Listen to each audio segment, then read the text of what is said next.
всегда мечтала стать учителем. Во-первых, у меня мама учитель русского языка и литературы. Ну и в детстве, с самого детства я мечтала быть учителем. Играла с ребятишками, с маленькими, руководила ими, просила их писать, заставляла их учить, что-то там показывать.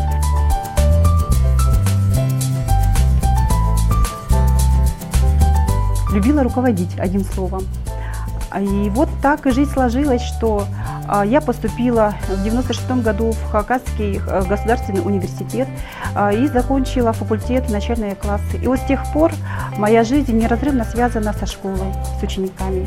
Дети меня действительно вдохновляют, помогают. И я очень счастлива, что я учитель, потому что на моих глазах растут ребятишки, и я вижу каждый день, как они растут.